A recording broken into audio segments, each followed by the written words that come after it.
학생들을 통하여 부흥을 일으키시고 스펄전과 또 아버지 웨슬레와 모든 기적들을 나타내시고 하나님의 일들을 행하신 주님, 우리가 이 초라한 곳에, 이 연약한 진흙인 곳에, 이 사람인 자리에서 하나님의 영광을 바라오니 은혜를 내려주시고 하나님의 부흥을 사모하며 주님의 나타내심을 사모합니다. 오셔서 하늘을 가르고 강림하셔서 참으로 엘리야의 바알의 신상들을 다 태우셨던 것처럼 우리를 태우시고 새롭게 하여 주옵소서.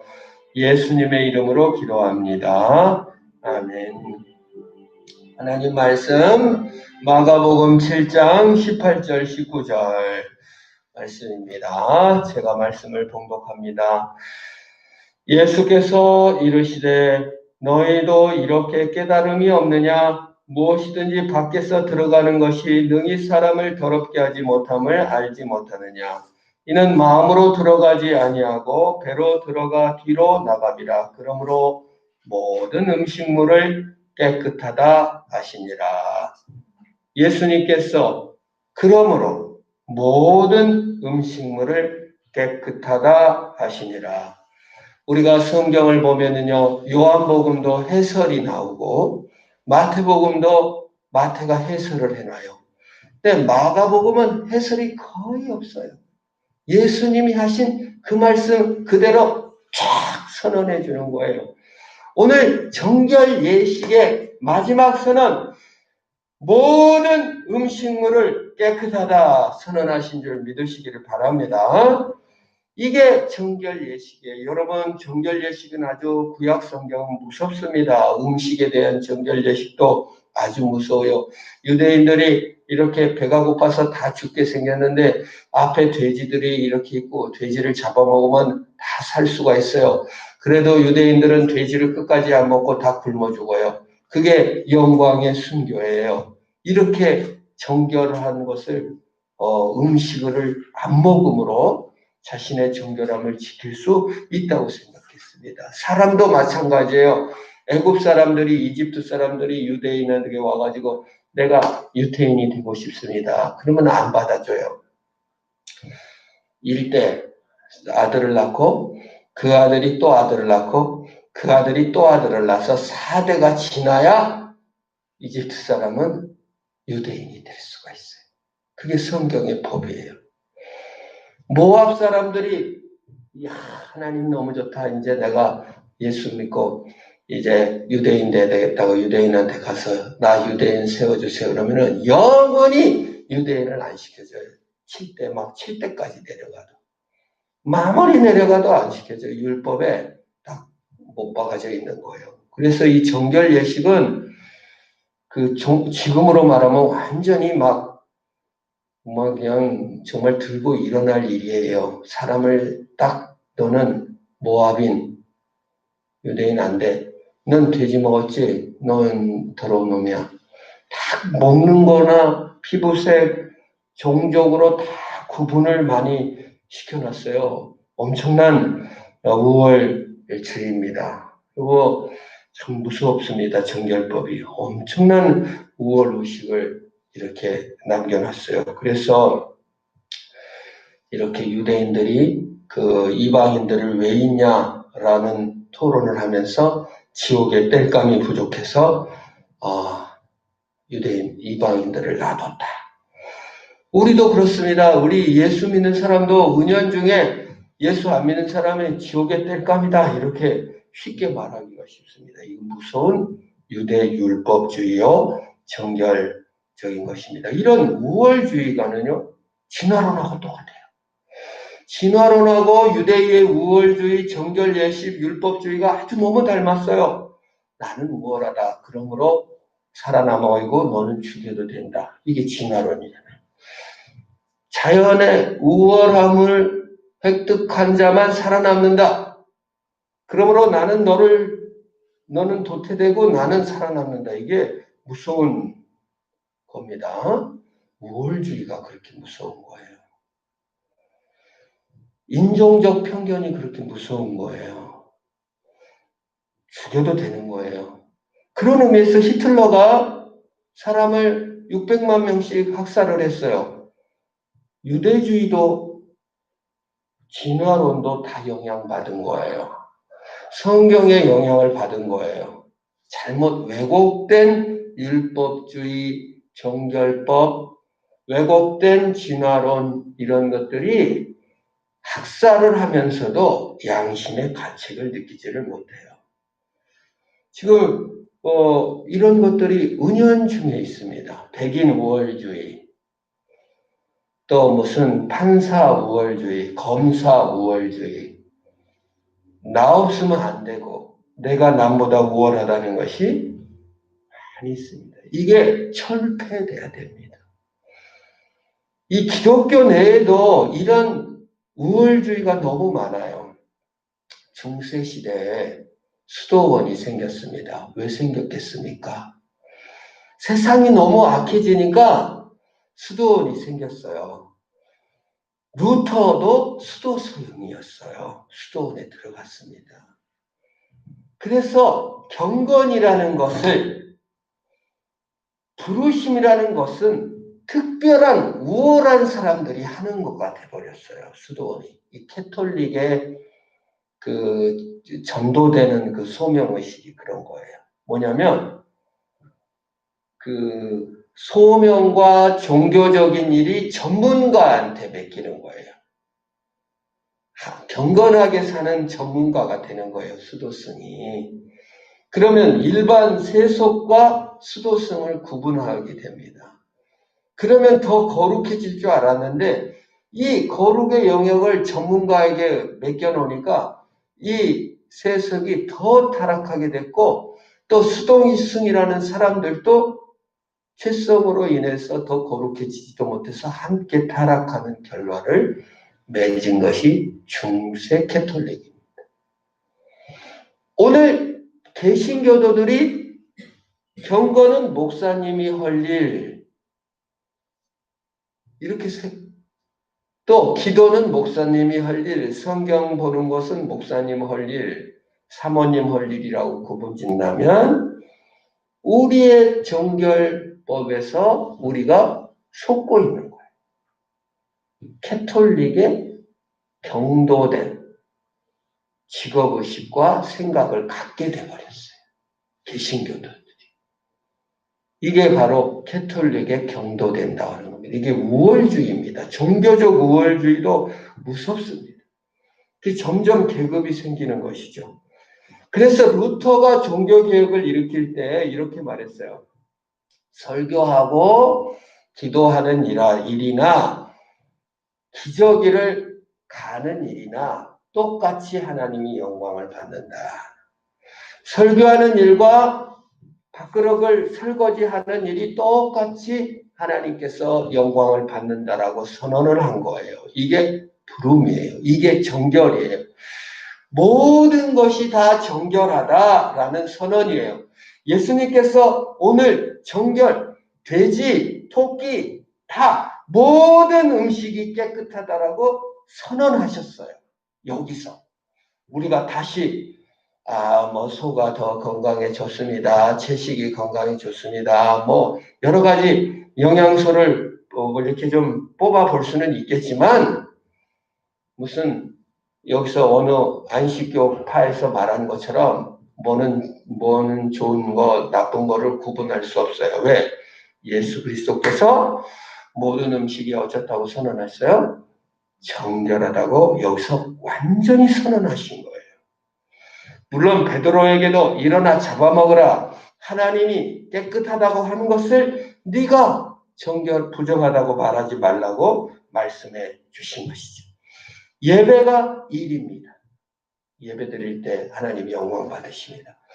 이 일을 통해서도 예배가 되고 하나님이 영광을 받으신 거예요. 그래서 이제 그러면서 개신교도들 루터의 종교개혁을 통해서 소명의식을 일깨웠고, 빗자락으로 쓸어도 무슨 일을 해도 소명감을 가짐으로 말미암아 유럽이 번창하게 됐고, 어디 가서도 소명의식이 가장 무서운 것입니다. 그런데 이게 우리 개신교도들이 발전을 하면서 요즘은 일을, 직장, 밥 먹고 사는 일을 너무 중시해서 예배하고 하나님 앞에 찬송하고 기도하는 것을 너무 무시하게 됐어요. 이거를 개신교도적 일에 대한 개념으로 전도됐다고 그래요. 하나는 캐톨릭적으로 전도되기가 쉬워요. 구분해버려요. 거룩하고 성경 보는 거는 전문가들이 할 일. 다 해야 될 일인데. 또 한쪽면 우리 개신교도들은 아예 일을 통해서 하나님이 영광을 받으니까 일만 하고 하나님께 예배드리는 거는 너무 등한히 하는 두 가지 오류에 우리가 빠집니다. 일이 예배고 예배를 최선을 다해서 하고 소명을 최선을 다하는 것이 오늘 모든 음식을 정결하다. 모든 일이 하나님 영광을 돌리는 일이라고 말하는 것이 하나님의 명령입니다. 그래서 일은 아무렇게나 벌어서 정성같이 쓰자. 이게 안 되는 거예요. 영광을 드려야 되니까. 정직하게 벌어야 되고 정직하게 써야 되는 거예요. 이게 정결의 폐지를 우리에게 알려주신 하나님의 뜻입니다. 구약의 최고의 정결한 순간은 지성소로 들어가는 대속죄일입니다. 보통 이제 여러분 성소에 들어가면 동쪽에서 문으로 동쪽이요 해 뜨는 쪽이 성전문이 있습니다. 들어가면 제일 먼저 뭐가 있을까요? 번제단이 있습니다. 활활 태워요. 그 다음에 있는 게 뭘까요? 물두멍 씻고 그 다음에 성소가 있습니다. 이제 성소로 들어가죠. 성소로 들어가면 정면에 향단이 있어서 기도를 올리고 쌓고 오른쪽에 촛불이 7개가 켜져 있고 이쪽 왼쪽 면에 떡상이 이렇게 있는 것이죠. 그래서 이거는 매일 들어갑니다. 그 들어갈 때마다 정결 예식을 제사장이 목욕을 하고 그 순번을 짜가지고 깨끗한 옷을 입고 그것도 또 가서 피를 뿌리고 갑니다. 이거 엄청 제사장들이 신경 쓰고 늘 정결하게 하는 것입니다. 그러나 지성소는 1년에 딱 한 차례밖에 못 들어가요. 거기는 3단계를 거칩니다. 대제사장만 들어갈 수 있습니다. 먼저 이렇게 옷을 다 일주일 목욕하고 금식하고 기도하고 이렇게 하고 목욕 재개하고 먼저 들어가서 예배 드리고 피를 혹시 또 범죄했을까 모르니까 피를 뿌리고 또 다시 목욕하고 그걸 백성들이 다 보는 앞에서 모든 백성들이 그 대속죄일 밖에서 기다리고 이게 커튼 이런 걸 내려서 목욕하는 모습까지 다 보여줘요. 물론 이제 다 가리고 하지만은 그래서 3번을 목욕하고 들어갔다 나왔다 들어갔다 나왔다 깨끗한 옷으로 입고 이 지성소로 1년에 딱 한 차례 한번 떨리는 마음으로 이렇게 벌벌벌 떨면서 깨끗이 해가지고 들어가는 거예요. 이게 정결해야만 하나님을 볼 수 있는 것입니다. 이게 이제 지금 우리의 루터의 개념인과 모든 음식이 깨끗하다는 개념이 엄청나게 지금 이 구약에서 말하는 그 제사법을 다 없애버리는 거예요. 우리 무균실 백혈병 걸리신 분이나 이런 분들 신방하게 되면은 아예 만나지를 못하고 이렇게 차벽을 쳐서 밖에서 이렇게 격려하고 오기도 합니다. 우리 코로나 이거 전염 안 되려고 막 얼마나 막 완전히 뒤집어 씌우고 이렇게 어떤 근도 오염되면 안 되는 것이 거룩의 개념이에요. 그것을 알려주려고 성경에서 정결법들을 막 이렇게 써놔 있는 것입니다. 그러나 인간이 너무 부패하고 그 마음이 외부 상태, 마음 상태가 도저히 잘라지지 마음의 부패가 잘라지지 않는 거예요. 아무리 깨끗하게 해도 아무리 착하고 도덕적으로 순결해지려고 했어도 겉마음만 고쳐지지 속마음이 안 고쳐져요. 이게 문제입니다.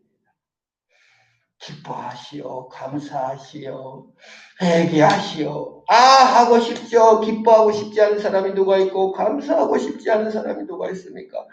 아무리 그 말을 들어도 스트레스 받지 말고 스트레스가 만병의 근원이래. 받지 마. 평안해. 되냐고요. 힘내야 한다고 힘이 나냐고요. 하나님은 그 속 마음 중심을 보고 계십니다. 우리의 속마음이 그렇게 쉽게 변화됩니까? 죄가 욕심이 없어집니까? 배설물로 가득합니다. 도덕과 선행은 마음까지 뻗어가지 못해요. 마음에 못 줘요. 스트레스 받지 마. 마음을 못 변화시켜요. 그 마음이 변화가 안 돼요. 아무리 애를 써도 하나님 존전에 3번, 4번 목욕을 하고 아무리 흰 옷을 입고 가도 대제사장의 마음의 욕심과 마음에 더러운 건 어떻게 정결하게 할 수가 있겠습니까? 그래서 예수님이 오셨습니다. 예수님은 대제사장입니다. 예수님은 깨끗한 옷을 못 입었어요. 그 전날 겟세마네 동산에서 기도할 땀방울이 핏방울이 됐다고 해서 핏자국이 가득한 더러운 옷을 입으셨습니다. 그 더러운 옷마저 채찍에 맞아서 찢어졌어요. 온몸에 목욕은 그냥 두들겨 맞아가지고 불을 켜고 터졌습니다. 흰 옷을 입기는커녕 벌거벗긴 채 나체가 되어 죽으셨습니다. 목욕을 한 것은 침을 하도 많이 뱉어가지고 침으로 목욕을 했습니다. 왜 이렇게 수치스러운 대제사장이 되셔서 가장 더럽고 가장 추악한 옷을 입고 스가랴성에서 여호수아 대제사장이 너무나 더러운 옷을 입고 성전에 있는 그 모습 그대로 정결 예식을 행하시고 완성하셨을까요? 죄를 알지도 못하시고 가장 정결하시고 거룩하신 주께서 자신의 몸으로 죄를 삼아 가장 더럽게 죽어주심으로 정결을 이루신 줄 믿으시기를 바랍니다. 우리가 예수 안에서 주님의 의가 되게 하시려고 예수 그리스도께서는 영문 밖에서 죽으신 거예요. 그래서 교회가 영문 밖 교회가 있잖아요. 옛날에 영문박이라는 것이 진에서 쫓겨나서 골고다 언덕, 가장 더러운 곳, 화장터, 죽음의 곳, 변소, 그 사형수들이 죽는 그곳 회골이라는 불린 무덤터에서 더러운 죽음을 겪으심으로 우리가 깨끗함을 받은 줄 믿으시기를 바랍니다. 예수님께서 무한한 대가를 치르신 덕분에 우리에게 무한한 깨끗함과 값진 옷을 입혀주셨어요. 그래서 모든 식물이 깨끗하니라 너희가 다 깨끗하니라 우리에게 말씀해 주신 줄 믿으시기를 바랍니다. 나의 죄를 씻기는 예수의 피밖에 없네. 다시 성케하기도 예수의 피밖에 없네. 예수님의 보혈 외에는 우리를 정결케 하는 아무것도 없어요. 그러므로 종족적 우월의식, 인간적 우월의식, 무슨 어디 지식의 우월의식, 무슨 바리새인의 우월의식, 천주교의 우월의식, 더 나은 일의 우월의식을 다 버리시기를 주님의 이름으로 축원합니다. 오직 예수의 피가 우리를 정결케 하는 거, 이게 정결 예식의 핵심이에요. 과거의 저지른 실수 하나 때문에 말할 수 없는 죄책감을 사로잡혀 있는 사람이 있을 수 있습니다. 아이고 하나님이 용서했다지만 나는 못하겠어. 하나님의 예수의 피보다 자기 의와 자기 자존심과 그것이 더 높은 사람은 하나님을 섬기고 정결의식이 아니라 내 의로 하나님께 나가려는 자입니다. 평생 그 실수를 만회하기 위해서 발버둥치 주님의 보혈의 목욕탕에 잠기시기를 축원합니다. 특별한 악을 행한 것은 아니지만 열등감으로 맨날 시달리고 주변 의식 우리 카프카 얘기 들었죠. 그냥 잘못한 건 아니지만 늘 그냥 어느 벌레 같은 열등 의식과 싸우고 있는 거. 예수의 보혈의 정결 의식 가운데 들어가야 될 줄로 믿습니다. 어떤 분은 종교적 열심을 통해서, 어떤 사람은 정치적 어디 뭐 한 자리 승을 통해서, 어떤 사람은 외모를, 어떤 사람은 돈을, 어떤 사람은 열심히 일해서 자신을 치유하고 자존감을 치유하려고 애쓰고 있으니까 외적 노력은 소용없습니다. 그것이 나를 정결케 하지 못해요. 나를 의롭게 하지도 못합니다. 왕 대신 주께서 나를 불러주셨습니다. 왕 대신 주께서 나를 보혈의 은총으로 던짐표 주셨습니다. 오직 정결하게 예수께 나가는, 정결하신 예수 그리스도께 나가 그 이유로 사는 저와 여러분 되기를 주의 이름으로 축원합니다. 우리 합심으로 한번 기도합시다. 오 하나님, 내 안에 우월의식과 열등의식, 자존의식 다 내버리고 오직 예수의 보혈만 바라보는 내가 되게 하시옵소서. 하나님, 내 과거도 내 자존심도 내 모든 것도 내놓고 오직 예수 피만 바라보는 내가 되게 하옵소서. 내가 의존하는 모든 행위 내려놓고 주님만 바라보게 하옵소서. 우리 합심을 한번 기도합니다. 오 하나님, 그렇습니다. 주님께서 더러운 죽음으로 인하여 수치와 모독과 침뱉음과 가장 더러운 제 제사장으로 깨끗한 옷 한 벌이 없이 온몸이 발가벗긴 채로 침에 파묻혀 죽으신 예수님 감사합니다. 주님이 더러운 죽음으로 우리가 깨끗함을 받았습니다. 주님의 무한한 대가로 인하여 우리가 값진 옷을 입었습니다. 나의 영평생 자랑이 예수의 보혈만 되게 하시옵소서. 내 과거 실수 때문에 아버지 하나님의 죄책감으로 시달리고 있으니까 내려놓고 예수 피만 바라보게 하시옵소서. 나의 특별한 열등감과 싸우고 있으니까 예수 피만 바라보게 하시옵소서. 내 외모와 내 종교적 행위와 모든 것을 내가 치유하려고 발부둥치고 있으니까 예수 피만 바라보게 하소서. 오직 예수 피에 나가는 우리가 되게 하소서. 외적 노력으로 점철되지 않게 하시고 대제사장 대신 예수의 능력으로 다시 일어서는 우리가 되게 하시옵소서. 예수님의 이름으로 기도하옵나이다. 아멘. 주님 가르친 기도합니다. 하늘에 계신 우리 아버지, 아버지의 이름을 거룩하게 하시며 아버지의 나라가 오게 하시며 아버지의 뜻이 하늘에서 같이 땅에서도 이루어지게 하소서. 오늘 우리에게 일용할 양식을 주시고 우리가 우리에게 잘못한 사람을 용서해 준 것 같이 우리 죄를 용서해 주시고 우리를 시험에 빠지지 않게 하시고 악에서 구하소서. 나라와 권능과 영광이 영원히 아버지의 것입니다. 아멘.